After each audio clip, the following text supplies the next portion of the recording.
ಕ್ರಿಸ್ತನಲ್ಲಿ ಪ್ರೀತಿಯುಳ್ಳ ದೇವಜನರೇ, word of life ಸಜೀವ ವಾಕ್ಯ ಕಾರ್ಯಕ್ರಮಕ್ಕಾಗಿ ಯೇಸು ಕ್ರಿಸ್ತನ ಸುಮಧುರವಾದ ನಾಮದಲ್ಲಿ ನಿಮ್ಮೆಲ್ಲರನ್ನು ವಂದಿಸುತ್ತೇನೆ. ಕರ್ತನಾದ ಯೇಸು ಕ್ರಿಸ್ತನ ಕೃಪೆಯು ಎಲ್ಲರೊಂದಿಗಿರಲಿ, ಎಲ್ಲರನ್ನು ಇನ್ನೂ ಕೂಡ ಉನ್ನತವಾದ ಮಟ್ಟಕ್ಕೆ ಏರಿಸಲಿ ಎಂಬುದಾಗಿ ಹಾರೈಸುತ್ತಾ ನಾನು ಪ್ರಾರ್ಥಿಸುತ್ತೇನೆ. ನಾವು ಸ್ವಲ್ಪ ಹೊತ್ತು ದೇವರ ವಾಕ್ಯವನ್ನು ಕೇಳುವುದಕ್ಕಿಂತ ಮುಂಚೆ ನಾವು ಆತನನ್ನು ಆರಾಧಿಸೋಣ. ಆತನು ಒಳ್ಳೆಯವನು. ಆರಾಧಿಸಿದ ನಂತರ ಸ್ವಲ್ಪ ಹೊತ್ತು ದೇವರ ವಾಕ್ಯವನ್ನು ಕೇಳೋಣ. ಕರ್ತನಾದ ಯೇಸುವಿನ ನಾಮಕ್ಕೆ ಘನತೆ, ಮಾನ, ಮಹಿಮೆ ಉಂಟಾಗಲಿ. ನಾವು ಸ್ವಲ್ಪ ಹೊತ್ತು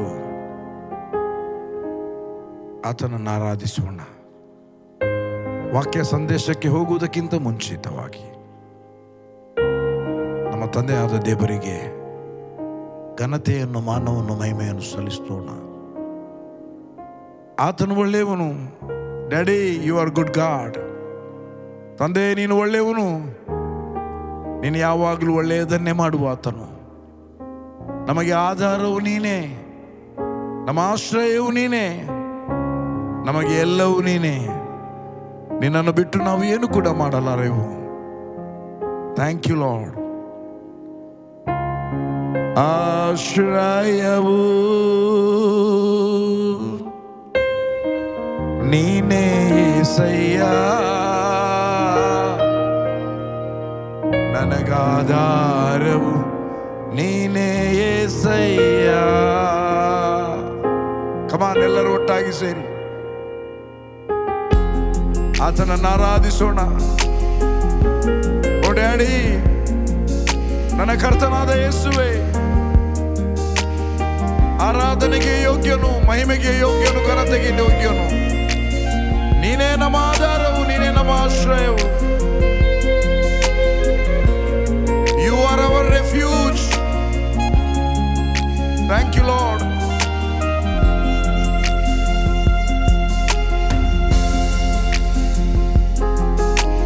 ಆಶ್ರಯವು ನೀನೇ యేసయ్య, ನನಗಾಧಾರವು ನೀನೇ యేసయ్య.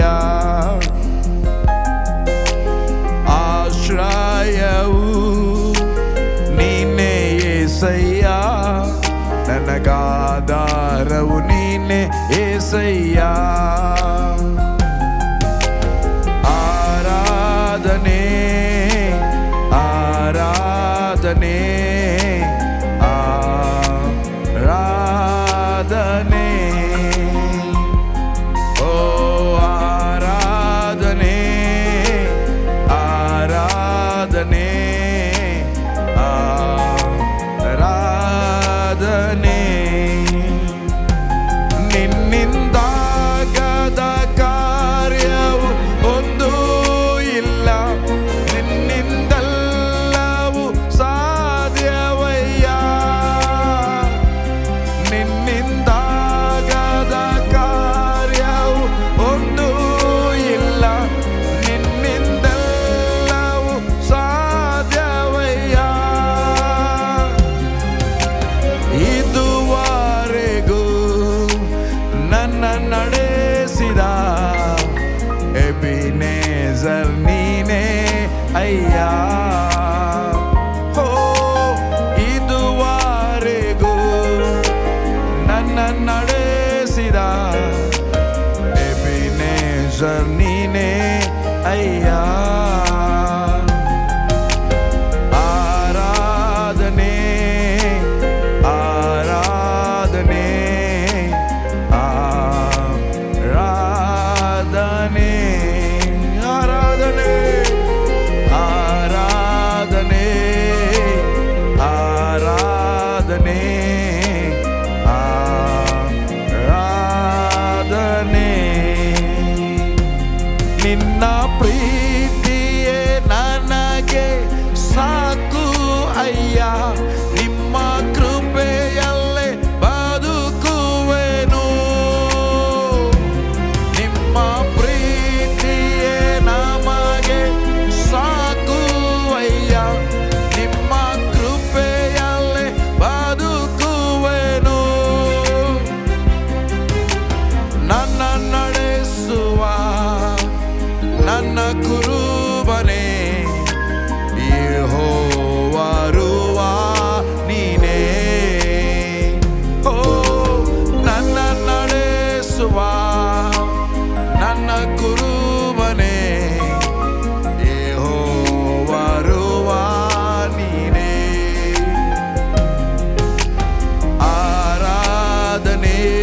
ಜಜ್ಜಲ್ಪಟ್ಟು ನಿನ್ನ ಪ್ರಾಣ ನೀಡಿದೆ. ಆ ಘೋರ ಶಿಲುಬೆಯಲ್ಲಿ ನನಗಾಗಿ ಜಡಿಯಲ್ಪಟ್ಟು ನನಗಾಗಿ ಜಜ್ಜಲ್ಪಟ್ಟೆ, ನಿನ್ನ ಪ್ರಾಣ ನೀಡಿದೆ. ಎಷ್ಟೊಂದು ಮಮತೆಯನ್ನು ನನ್ನ ಮೇಲೆ ತೋರಿದೆ, ದಿನವೆಲ್ಲ ನಿನ್ನಯ ಪ್ರೀತಿಯ ಹೊಗಳುವೆ. ಎಷ್ಟೊಂದು ಮಮತೆಯನ್ನು ನನ್ನ ಮೇಲೆ ತೋರಿದೆ, ದಿನವೆಲ್ಲ ನಿನ್ನಯ ಪ್ರೀತಿಯ ಹೊಗಳುವೆ. ಆರಾಧಿಸುವೆನು ನಿನ್ನ ಯೇಸುವೆ, ಆರಾಧಿಸುವೆನು ನಿನ್ನ. ಓ ಆರಾಧಿಸುವೆನು ನಿನ್ನ ಯೇಸುವೆ, ಆರಾಧಿಸುವೆನು ನಿನ್ನ. ಎಲ್ಲ ಮಹಿಮೆಗೂ ಘನತೆಗೂ ಯೋಗ್ಯನು ನೀನೇ, ನಿನ್ನ ಮನ ತುಂಬಿ ಆರಾಧಿಸುವೆ. ಎಲ್ಲ ಸ್ತೋತ್ರಕ್ಕೂ ಗೌರವಕ್ಕೂ ಪಾತ್ರನು ನೀನೇ, ನಿನ್ನ ಮೇಲೆತ್ತಿ ಆರಾಧಿಸುವೆ. ಕಮಾ ಆರಾಧಿಸುವೆನು ನಿಮ್ಮ ಯೇಸುವೆ, ಆರಾಧಿಸುವೆನು ನಿಮ್ಮ. ಆರಾಧಿಸುವೆನು ನಿಮ್ಮ ಯೇಸುವೆ, ಆರಾಧಿಸುವೆನು ನಿಮ್ಮ ಯೇಸುವೆ, ಆರಾಧಿಸುವೆನು ನಿಮ್ಮ ಯೇಸುವೆ, ಆರಾಧಿಸುವೆನು ನಿಮ್ಮ. ಆರಾಧಿಸುವೆ, ಆರಾಧಿಸುವೆನು ನಿಮ್ಮ ಯೇಸುವೆ, ಆರಾಧಿಸುವೆನು ನಿಮ್ಮ. ಆರಾಧಿಸುವೆನು ನಿಮ್ಮ ಯೇಸುವೆ,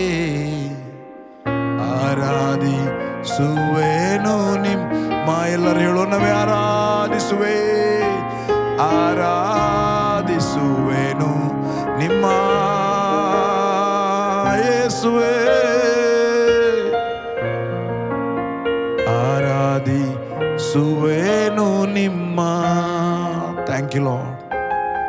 V worship you, we give you glory. ಆರಾಧಿಸುವೆನು ನಿಮ್ಮ ಯೇಸುವೆ, ಆರಾಧಿಸುವೆನು ನಿಮ್ಮ. Thank you Lord. We give you all the glory. ಎಲ್ಲ ಘನತೆ ನಿನಗೆ, ಯೇಸುವಿನ ನಾಮದಲ್ಲಿ ತಂದೆ. ಆಮೆನ್, ಆಮೆನ್, ಆಮೆನ್. ನಾವು ಆತನನ್ನು ಆರಾಧಿಸಿದೆವು. ಈಗ ಸ್ವಲ್ಪ ಹೊತ್ತು ದೇವರ ವಾಕ್ಯವನ್ನು ಧ್ಯಾನ ಮಾಡೋಣ. ಸುಮಾರು 3 ವಾರದಿಂದ ನೀವು ಒಂದು ಸಬ್ಜೆಕ್ಟ್, ಅದೇನೆಂದರೆ ದೇವರ ಆಲೋಚನೆ ಅಥವಾ ದ ಪ್ಲ್ಯಾನ್ ಆಫ್ ಗಾಡ್, ದೇವರ ಯೋಜನೆ, ಇದರ ಬಗ್ಗೆ ನಾವು ಸ್ವಲ್ಪ ಡಿಟೇಲ್ ಆಗಿ ಕೇಳ್ತಾ ಧ್ಯಾನ ಮಾಡಿದೆವು. ಸೊ ಅದು ಮುಗಿದಿರಲಿಲ್ಲ, ಬಟ್ ಅದರ ವಿಷಯವಾಗಿ ಮಾತಾಡಲಿಕ್ಕೆ ತುಂಬ ಇದೆ.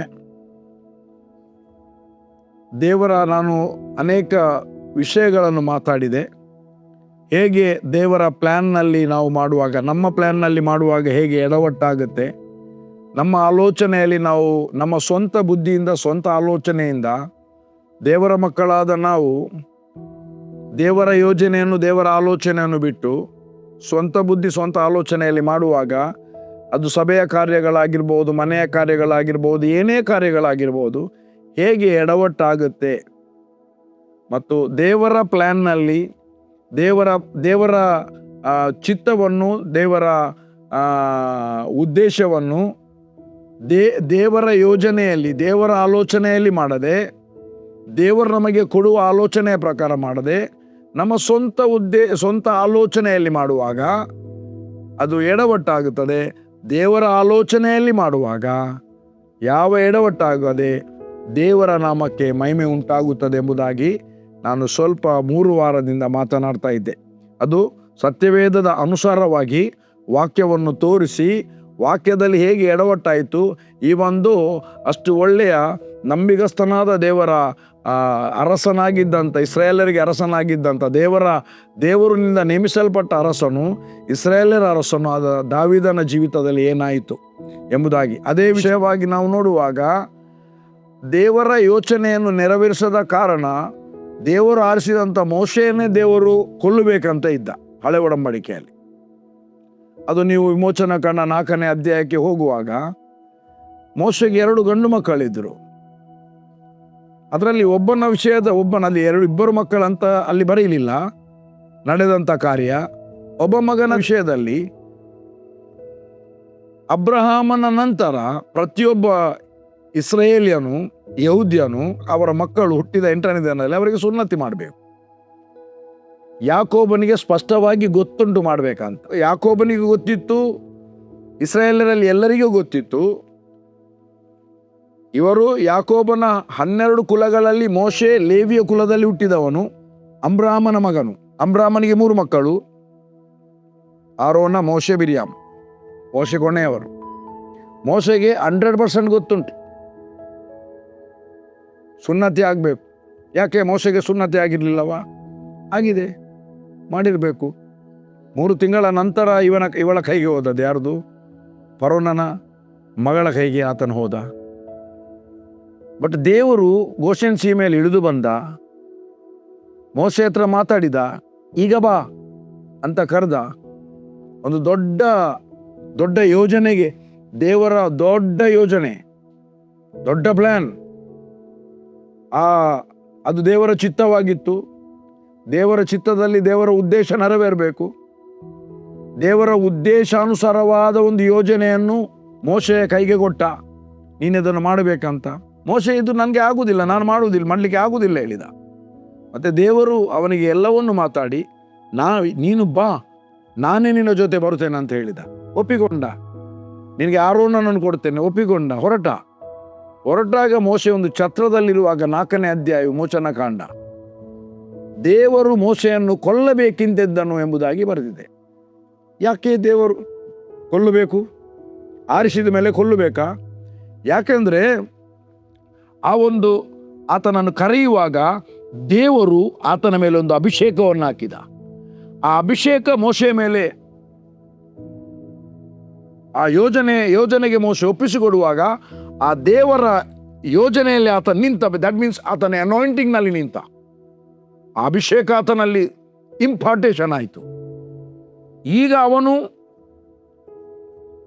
ಆಲ್ರೆಡಿ ದೇವರು ಆತನ ಹತ್ರ ಮಾತನಾಡಿರಬೇಕು. ಛತ್ರಕ್ಕೆ ಬಂದಾಗಲೂ ಆತನು ಒಂದು ವಿಷಯಕ್ಕೆ ಡಿಸೊಬಿಡಿಯಂಟ್ ಆಗಿದ್ದ. ಏನು? ಮೋಶೆಯ ಮಗನಿಗೆ ಆತನು ಸುನ್ನತಿ ಮಾಡಿಸಲಿಲ್ಲ. ಮೋಶೆಯನ್ನು ಕೊಲ್ಲಬೇಕೆಂತ ಇದ್ದುವಾಗ ಅವಳು ಇರಬೇಕು ಅಲ್ಲಿ. ಯಾರು? ಚಿಪ್ಪೋರಳು, ಮೋಶೆ ಹೆಂಡತಿ ಚಿಪ್ಪೋರಳು. ಚಿಪ್ಪೋರಳಿಗೆ ಗೊತ್ತುಂಟು ಮೋಶೆ ಎಂಥವನಂತ. ಮೋಶೆಯಲ್ಲಿ ಯಾವ ನ್ಯೂನ್ಯತೆ ಇರಲಿ, ಅಂದರೆ ಯಾವ ಒಂದು ದೇವರಿಗೆ ವಿರುದ್ಧವಾದ ಯಾವುದು ಸ್ಕ್ಯಾನ್ ಮಾಡುವಾಗ ಏನಿಲ್ಲ, ಪಟಾಕ ಅವಳಿಗೆ ಸಡನ್ಲಿ ಗೊತ್ತಾದದ್ದು ಮೋಶೆ ಇದರಲ್ಲಿ ಮಾತ್ರ ಫೇಲ್ ಆಗಿದ್ದಾನೆ. ಯಾಕೆ? ಅದರಲ್ಲಿ ಅವಳ ಪಾರ್ಟ್ ಇರ್ಬೋದು. ತಾಯಂದಿರಿಗೆ ಮಕ್ಕಳಿಗೆ ಗಾಯ ಮಾಡುವುದಂದರೆ ತುಂಬ ನೋವಾಗ್ತದೆ. ಅದಕ್ಕೆ ಈಗ ಬೇಡ ನಾಳೆ ಮಾಡುವಂತ ಇರ್ಬೋದು.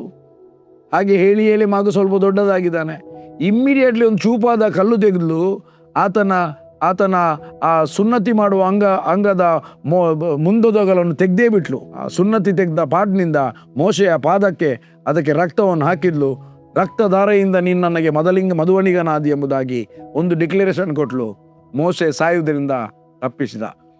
ದೇವರ ಒಂದು ಪ್ಲ್ಯಾನನ್ನು ದೇವರು ಮಾಡಿದ ಮೇಲೆ, ದೇವರ ಒಂದು ಉದ್ದೇಶದ ಮೇಲೆ ಪ್ಲ್ಯಾನ್ ಮಾಡ್ತಾನೆ.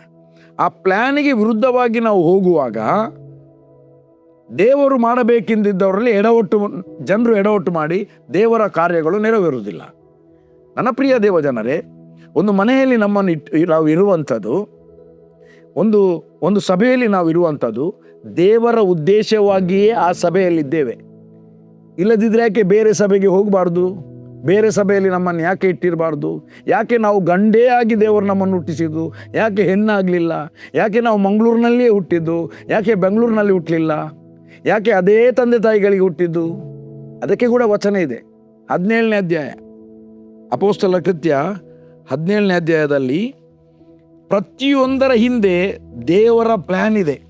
ನಮ್ಮನ್ನು ಮಂಗಳೂರಿನಲ್ಲಿ ಹುಟ್ಟಿಸಿದ್ದು, ನನ್ನನ್ನು ಗಂಡಾಗಿ ಹುಟ್ಟಿಸಿದ್ದು, ಇಂಥ ಸ್ಥಳಕ್ಕೆ ನನ್ನನ್ನು ಕೊಂಡೋದದು, ಇಂಥ ಸಭೆಗೆ ನನ್ನನ್ನು ಕಳಿಸಿದ್ದು, ಟೈಮಿಗೆ ಏನೇನು ಮಾಡಬೇಕು ಅದೆಲ್ಲ ದೇವರ ಸ್ವರಕ್ಕೆ ಕಿವಿ ಕೊಡದೆ ನಾವು ನಮ್ಮ ಸ್ವಂತ ಇಷ್ಟದಲ್ಲಿ ಮಾಡಿದರೆ ಎಡವಟ್ಟಾಗುತ್ತೆ. ದೇವರ ಸ್ವರಕ್ಕೆ ಕಿವಿ ಕೊಟ್ಟು ದೇವರು ನಮ್ಮ ಮೂಲಕ ಮಾಡಬೇಕೆಂದಿದ್ದರವನು ನಾವು ತಿಳ್ಕೊಂಡು ದೇವರಿಗೋಸ್ಕರ ನಿಂತು ಮಾಡುವಾಗ ಅದರಲ್ಲಿರುವಂಥದ್ದು ಸಫಲತೆ. ಕೆಲವರು ತುಂಬ ವಿಷಯಗಳನ್ನು ಮಾಡ್ತಾರೆ, ಒಂದು ದಿನ ಕೂಡ ಸಫಲತೆಯನ್ನು ಕಾಣುವುದಿಲ್ಲ.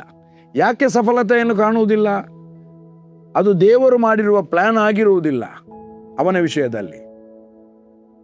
ಓಕೆ, 17ನೇ ಅಧ್ಯಾಯ 26ನೇ ವಚನ. 17ನೇ ಅಧ್ಯಾಯ ಅಪೊಸ್ತಲ ಕೃತ್ಯ 17ನೇ ಅಧ್ಯಾಯ 26ನೇ ವಚನ.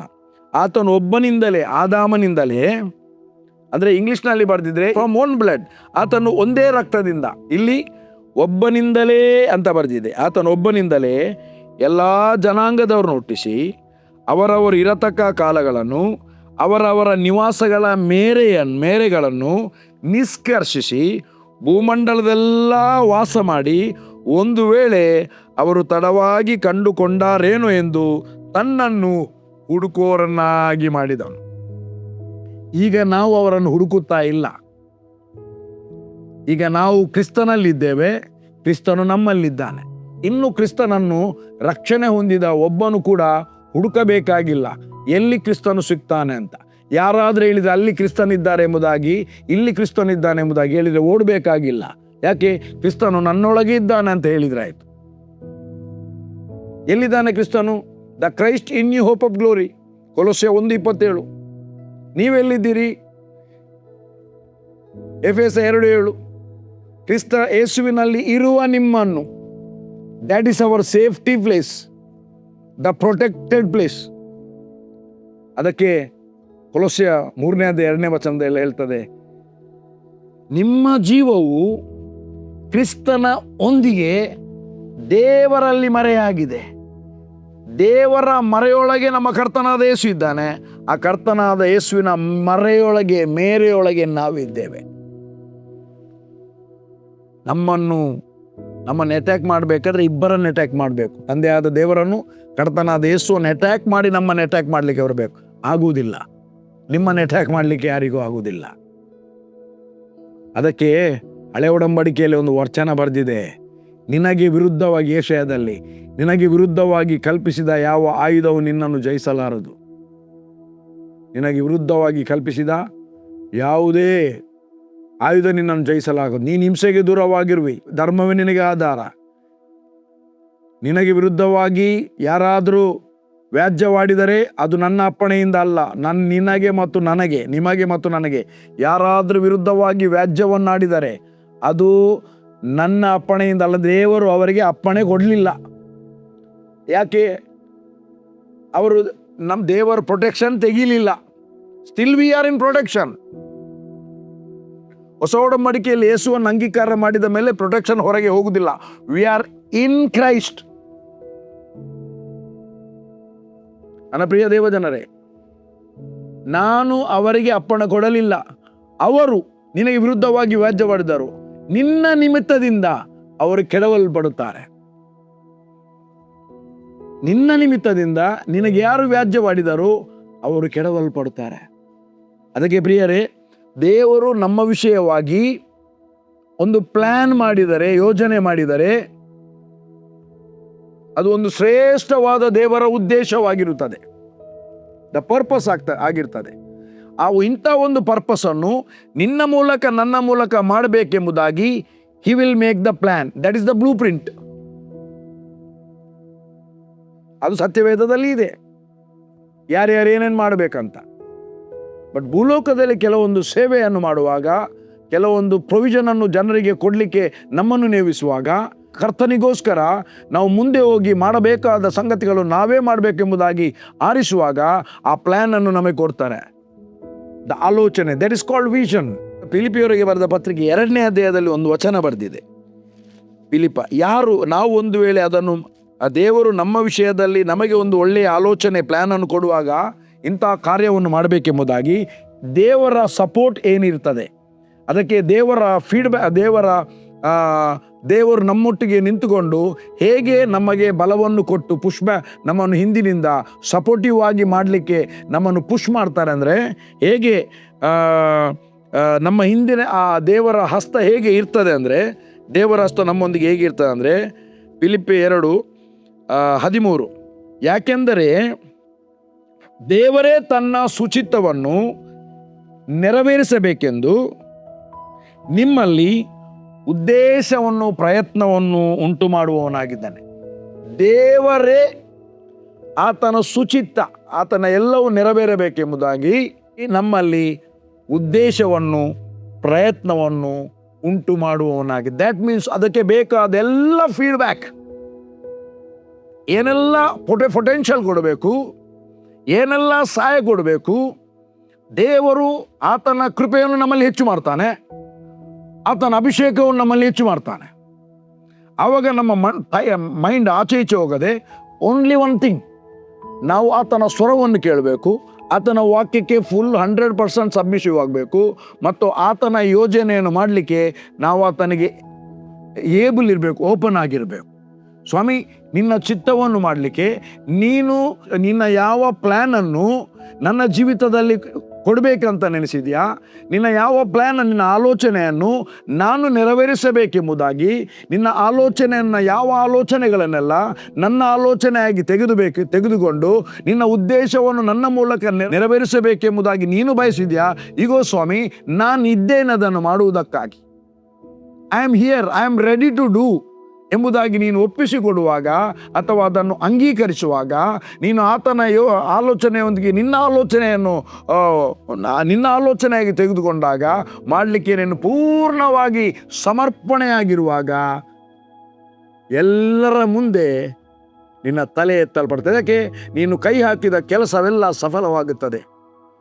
ನೀನು ದೇವರ ಆಲೋಚನೆಯನ್ನು ದೇವರಿಗೋಸ್ಕರ ನಿಲ್ಲುವಾಗ, ದೇವರು ಮಾಡಲಿಕ್ಕೆ ಹೇಳುವಂಥದ್ದನ್ನು ಎಸ್ ಅಂತ ಅಂಗೀಕರಿಸಿ ಮಾಡುವಾಗ, ನನ್ನ ಪ್ರಿಯ ದೇವ ಜನರೇ, ಒಂದು ಕೂಡ ವೇಸ್ಟ್ ಆಗುವುದಿಲ್ಲ, ನಿನ್ನ ಸಮಯ ಹಾಳಾಗುವುದಿಲ್ಲ, ನೀನು ಕೈ ಹಾಕಿದ ಕೆಲಸ ಫೇಲಿಯರ್ ಆಗುವುದಿಲ್ಲ, ನೀನು ಎಲ್ಲಿಗೆ ಹೋದರೂ ಸಫಲನಾಗಿ ಬರ್ತಿ, ಯಾವ ಬಿಸ್ನೆಸ್ ಮಾಡಿದರೂ ಸಫಲನಾಗ್ತಿ, ನಿನ್ನ ಮಕ್ಕಳು ಕೂಡ ಸಫಲರಾಗ್ತಾರೆ. Everything will be settled, everything will be glorified. ಎಲ್ಲವೂ ಮಹಿಮೆಕರವಾಗಿರುತ್ತದೆ. ಎಷ್ಟು ಮಂದಿ ನಿನಗೆ ವಿರುದ್ಧವಾಗಿ ಮಾತಾಡಿದ್ರು ನೀನು ಅದರ ಬಗ್ಗೆ ತಲೆ ಕೆಡಿಸುವುದಿಲ್ಲ. ಮಾತಾಡುವವ ಮಾತಾಡ್ತಾ ಇರ್ತಾನೆ, ನೀನು ಮುಂದಕ್ಕೆ ಹೋಗುತ್ತಾನೆ ಇರ್ತಿ. ಮಾತನಾಡುವವ ಹಾಗೆ ಇರ್ತಾನೆ, ನೀನು ಮಾತ್ರ ಮೇಲಕ್ಕೆ ಹೋಗ್ತಿ. ಸೊ ಯಾವುದು ಮಾಡ್ತೀರಿ, ಯಾವುದನ್ನು ನೀವು ಬಯಸ್ತೀರಿ? ನನ್ನ ಪ್ರಿಯ ದೇವಜನರ, ಇವತ್ತು ನಾನು ಅದನ್ನು ಮುಗಿಸ್ತೇನೆ. ಇನ್ನೂ ಕೂಡ ದೇವರ ಪ್ಲ್ಯಾನ್ನ ಬಗ್ಗೆ ಮಾತಾಡಿದರೆ ಟೈಮ್ ಹೋಗುವುದೇ ಗೊತ್ತಾಗೋದಿಲ್ಲ. ಅದೊಂದು ದೊಡ್ಡ ಸಬ್ಜೆಕ್ಟ್. ಇತ್ತೀಚೆಗೆ ನಾನು ಒಂದು ಕೂಟಕ್ಕೆ ಹೋಗಿ ಬಂದೆ. ನಾನಲ್ಲಿ ಮೇನ್ ಸೋರ್ಸ್ ಪರ್ಸನನ್ನಾಗಿ ನನ್ನನ್ನು ಕರೆದಿದ್ರು. ನಾನು ಮಾತಾಡಲಿಕ್ಕಿತ್ತು. ನನಗೆ ಅಲ್ಲಿ 2.5 ತಾಸು ನನಗೆ ಕೊಟ್ಟಿದ್ದರು. ನಾನು ದೇವರ ಪ್ಲ್ಯಾನ್ ಬಗ್ಗೆ, ಅಲ್ಲಿ ದೇವ ಸೇವಕರು ಮತ್ತು ಅಲ್ಲಿ ತುಂಬ ಜನ ಇದ್ದರು. ಚಿಂತಾಮಣಿಯಲ್ಲಿ ದೇವರ ಅದ್ಭುತವಾಗಿ ನಡೆಸಿದ ಅನೇಕ ದೇವ ಸೇವಕರು, ಅವರಿಗೆ ತುಂಬ ಆನಂದ ಆಯಿತು. ಅವರು ಆ ಪ್ಲ್ಯಾನ್ ಬಗ್ಗೆ ಅವರಿಗೆ ಅಂಡರ್ಸ್ಟ್ಯಾಂಡ್ ಆಯಿತು. ತುಂಬ ಬಿಡಿಸಿ ಮಾತಾಡಿದೆ. ಅವರು ಕಂಫರ್ಟ್ ಆದರು. ಓ, ದೇವ ಸೇವಕರು. ಕೆಲವರು ಹೇಳಿದ್ರು, ಇದೆಲ್ಲ ರೆವಲ್ಯೂಷನ್ ನಾವು ಕೇಳಲಿಲ್ಲ ಎಂಬುದಾಗಿ ಹೇಳಿದರು. ನನಗೆ ತೃಪ್ತಿ ಆಯಿತು, ಅಂದರೆ ಖುಷಿ ಆಯಿತು. ದೇವರು ಉಪಯೋಗಿಸಿದ, ಅಂತೂ ದೇವರ ನಾಮಕ್ಕೆ ಮಹಿಮೆ ಆಯಿತು. ದೇವರ ನಾಮಕ್ಕೆ ತುಂಬ ಮಹಿಮೆ ಆಯಿತು. ಪ್ರಿಯರೇ, ಅಳವಡಿಸಿಕೊಳ್ಳಿ. ದೇವರ ಆಲೋಚನೆ ನಿಮ್ಮ ಆಲೋಚನೆಯಾಗಿ ತೆಗೆದುಕೊಳ್ಳಿ. ದೇವರ ವಾಕ್ಯವನ್ನು ನಿಮ್ಮ ಜೀವಿತದಲ್ಲಿ ಅಳವಡಿಸಿಕೊಳ್ಳಿ. ನಿಮ್ಮ ಜೀವಿತವನ್ನು ಕರ್ತನ ಹಸ್ತಕ್ಕೆ ಒಪ್ಪಿಸಿಕೊಡಿ. ದೇವರು ನಿಮ್ಮನ್ನು ಸುಂದರವಾಗಿ ನಡೆಸ್ತಾನೆ. ತಂದೆಯಾದ ದೇವರೇ, ನಿನ್ನ ಘನವುಳ್ಳ ನಾಮಕ್ಕೆ ಸ್ತೋತ್ರವಾಗಲಿ. ಕೇಳುವಂಥ ಜನರಿಗೆ ಎಲ್ಲ ಸಂದೇಶಗಳು ಕ್ಲಿಯರ್ ಆಗಿ ಅರ್ಥ ಆಗುವಂತೆ ಅವರ ಅಂಡರ್ಸ್ಟ್ಯಾಂಡಿಂಗನ್ನು ನೀನು ತೆರೆಯ ಮಾಡುವುದಕ್ಕಾಗಿ ಸ್ತೋತ್ರ. ನಿನ್ನ ವಾಕ್ಯ ಹೇಳ್ತದೆ ಸ್ವಾಮಿ, 24ನೇ ಅಧ್ಯಾಯ ಲೂಕನು ಬರೆದ ಸುವಾರ್ತೆಯಲ್ಲಿ, ದೇವರು ಅವರ ಬುದ್ಧಿಯನ್ನು ತೆರೆದನು, ಅವರಿಗೆ ಆತನ ವಾಕ್ಯವು ಅರ್ಥ ಆಯಿತು ಎಂಬುದಾಗಿ. ಅದೇ ರೀತಿಯಲ್ಲಿ ಸ್ವಾಮಿ, ವಾಕ್ಯ ಅರ್ಥವಾಗುವಂತೆ ಪ್ರತಿಯೊಬ್ಬರ ಬುದ್ಧಿಯು ತೆರೆಯಲ್ಪಡಲಿ ಎಂಬುದಾಗಿ ಪ್ರಾರ್ಥಿಸ್ತೇನೆ ಯೇಸುವಿನ ನಾಮದಲ್ಲಿ ತಂದೆ. Amen, amen, amen. Bless you. You are blessed. Amen.